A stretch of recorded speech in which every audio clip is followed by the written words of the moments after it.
kahit na ikaw ay nasa kulungan pa rin, ikaw ay malaya na.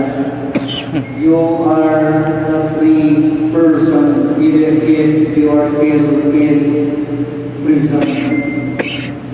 May maraming tao sa labas ng kulungan na kulong sa kasalanan.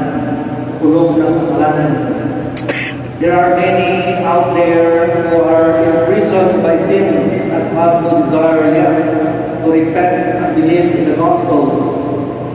Some even go to Mass on Sundays, nakakayumo at giving thanks to the church. Kagaya ng isang parabol ay kinuwento ng ating Panginoong Kristo sa Ebanghelyo.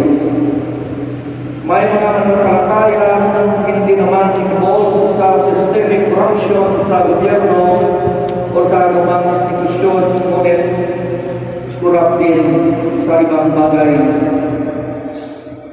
Lulong sa bisyo at kasalanan sa ibang bagay.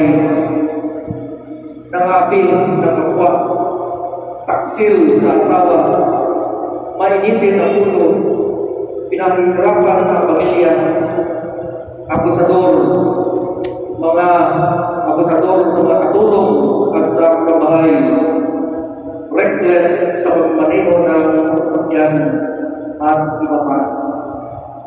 Maraming may mga kasalanan ng dahil dito. Maraming tao wala sa kulungan, ngunit makasalanan din at ng kailangan ng awa ng Diyos. Mga kapatid, bago man tayo sumimba, pumasok sa sambahan na ito, kilala na tayo ng Diyos at alam niya ang ating mga kasalanan. Wala tayong mahihiligin sa Kanya at wala tayong maipagmalaki sa Kanya. Huwag sana tayong lagayan ng Pariseo sa Ebanghelyo, mapataas at hipokrito. Sana sa ating pagkamakasalanan